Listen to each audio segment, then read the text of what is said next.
जिल्ह्यात ऑक्टोबर व नोव्हेंबर महिन्यात झालेल्या अवकाळी पावसाने खरीप पिकांचे मोठ्या प्रमाणात नुकसान झाले आहे। या नुकसानाची पाहणी करण्यासाठी 22 नोव्हेंबर रोजी केंद्रीय पथक जिल्ह्यात दाखल झाले आहे।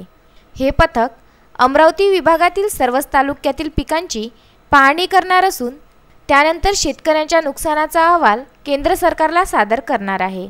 या पथकाने केंद्रीय अधिकाऱ्यांच्या नेतृत्वाखाली नांदगाव खंडेश्वर तालुक्यातील दाभा येथून पाहणी करण्यास सुरुवात केली। हे पथक राज्यातील शेतकऱ्यांच्या नुकसानाचा अहवाल केंद्र सरकारला सादर करणार आहे। त्यामुळे केंद्र सरकार पावसाने झालेल्या नुकसानास किती मदत करणार की शेतकऱ्यांच्या जखमेवर मीठ चोरणार याकडे शेतकऱ्यांचे लक्ष लागले आहे।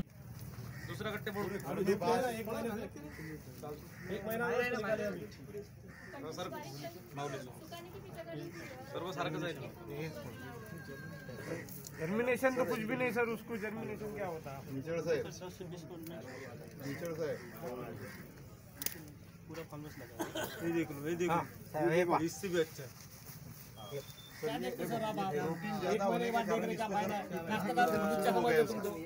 शुरू से ऐसा ही था।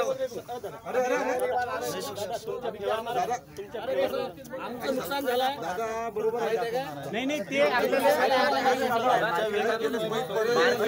विचारून नाही राहिलं। अरे करायचं कंडिशन आहे 800 रुपयांचा ते 800 रुपयांना तरी कंडिशन खराब आहे। आता येऊन राहिली मेला पाल येता काय फायदा है जेवला और खेती में गवर्नमेंट और खेती कर सकती है। पावती देखो मेरी। बाबा 1 मिनिट करू नका ना सर, मी देऊ नका ना बाबा पैसे शेतकऱ्याला काय नाही ना। आम्ही विम्याचेच पैसे मागून राहिले, विमा भरला ना, विम्याचे पैसे मागून राहिले। पावती बाबा विम्यात नाव नाही काय काय दाखवू तुम्हाला? आता काळं सोयाबीन दाखवू का काय दाखवू? 1850 रुपयाने विकलं सोयाबीन। सोयाबीन दाखवू कुठं आहे तुम्हाला? हिंदी मध्ये बोला, हिंदी मध्ये समजतं। हिंदीत काय मराठीत तुम्ही सांगा नंतर समजू। आम्ही महाराष्ट्रात आहोत, मराठीत समजायला पाहिजे। दिल्ली से आए आप। अब ये बताओ मेरे को, मैंने ये सोयाबीन बेचा 1850 से। आराम से बताओ ना, इसलिए तो आए हैं। नहीं बनताऊंगा तो मत करो, काय को भीख दे रहे बोलना। लेकिन जो हमारे पॉलिसी के जो पैसे कटे हुए हैं उसका क्या?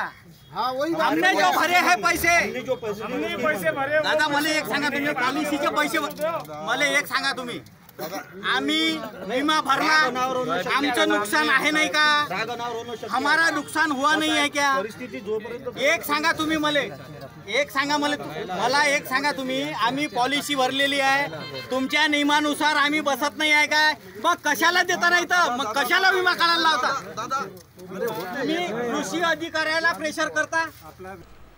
माऊली येथील शेतकरी बाबाराव डोंगरे यांच्या घरी असलेल्या सडलेल्या सोयाबीनची पाहणी या केंद्रीय पथकाने केली, परंतु या सर्वेक्षणात शेतकऱ्यांचा आक्रोश दिसून आला। हे फक्त पाहिलं आणि निघून गेले आणि त्यांनी जे पर्सेंटेज काढले त्याच्यावर आमचा भरोसा नाही आहे की ते व्यवस्थित आम्हाला मदत देऊ शकतील। त्यांना त्याच्यातलं काही कळण्याचं मला तर नाही वाटत किंवा त्यांना काही कळलं असेल त्याच्यातलं। तर आमच्या इकडे एकही पथक आलेलं नाही। आता हे केंद्राचं पथक आलेलं आहे पहिल्या टाईममध्ये। तर यांनी आमच्या खात्यामध्ये तर आतापर्यंत राज्याची मदत जे झालेली आहे ते खात्यामध्ये अजूनपर्यंत अमाऊंट जमा नाही केलेलं आहे। तर हे अमाऊंट किती दिवसात जमा होईल तर ते आम्ही वाट पाहून आलो आता। म्हणजे दाभा एकनाथ ग्रीसपुंजे दाभा शेतकरी।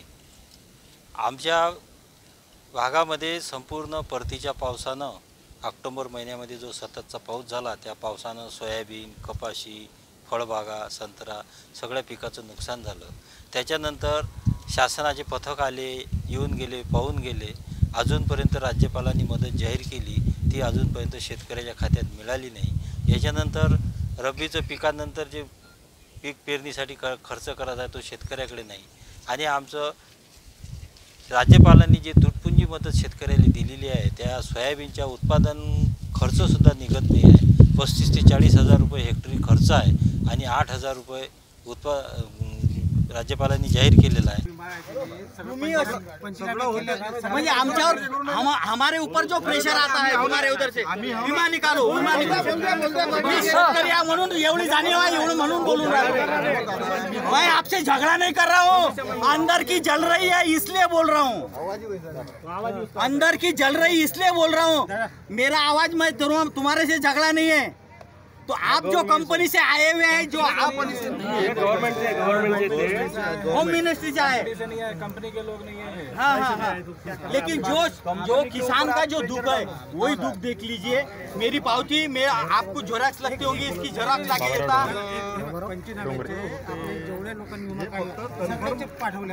हो ठीक आहे ना, पण यांना कधी पाहिजे ना तुम्हाला एक सांगतो, तुम्हाला याच्यासमोर हाजी हाजी करणार आहे, बाकी काहीच करणं नाही आहे।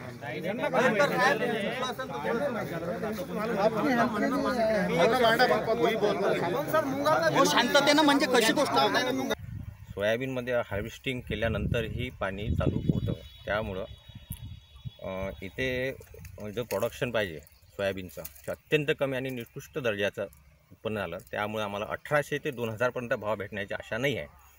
आणि आता केंद्राची पाहणी झाली, त्यांनी प्रश्न विचारले, समाधानकारक आम्ही उत्तर दिले, पण त्यांनी पाहणी केली, अजूनपर्यंत महाराष्ट्र शासनामध्ये कोणतेही गव्हर्नमेंट बसलं नाही। त्यामुळे आता एक होतं काय नाही काय हे आम्हाला पण सुद्धा माहीत नाही। तर आपल्याला या संदर्भात सोयाबीनच्या पाहणी करण्यासंदर्भात काय बोलायचं आहे? केंद्राची जी पाहणी करून गेली त्याच्या संदर्भात काय बोलायचं आहे? हो, आता केंद्राचे अधिकारी आले होते पाहायला, तर सर आमचं सोयाबीन ह्या प्रकारचं झालेलं आहे। एवढी बेकार कंडिशन आमची असूनही केंद्राची पाहणी आता झालेली आहे। सोयाबीन निघून कमीत कमी 1 महिना झालेला आहे, तेव्हा एवढा पावसाळ्यामुळे टोटल आमचं सोयाबीन पूर्ण जमीनदोस्त झालेलं आहे। कोणाकोणाला तर प्रत्यक्ष सोयाबीन सोंगाचं सुद्धा काम नाही पडलं, रोटावेटर मारून पलटी करून आता दुबार पेरणीचं हे चालू आहे आमचं। आता चण्याची पेरणी लागली, तर एवढ्या लेट हे केलं तुम्ही, तुमचे जे अधिकारी पाहायला आले हे खूप लेट झालेले आहे। इथे जे आलेले आता पथक जे आहे तर यांनी पाहणी जे केली त्याच्यावर तुम्ही समाधान आहे का? कशाची पाहणी केली, काय पाहणी केली हे आपल्याकडून अपेक्षित करू? नाही, काही माहिती दिलीच नाही, पाहणी नाही केली जर काही नाही। आपलं तुरीची हे की पाहिलं, इकडे कापसाले काय बघ बोलली, थोडंसं काही नुकसान नाही आहे काय ते नाही पाहिलं, होऊन गेले फक्त। पराठीच्या बरोबर तर सर तुरीचा सर्वे करणं चालू केला त्याने आताच।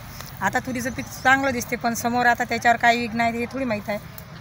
आतापर्यंत पावसानं पराठीचं नुकसान केलं, आता तूर सध्या चांगली दिसते पाहासाठी, पण समोर आणखी तुरीचं काहीच नाही झालं नाही। आतापर्यंत तर काहीच नाही झालं सर, आता फुलावरच आहे। समजा बहाराच्या याच्यात पाहणी करून आणि चांगली तूर आहे म्हणे हे लिहून नेलं त्यांनी। अच्छा। व आपण या सर्वेक्षणात समाधानी नसल्याची भावना त्यांनी व्यक्त केली।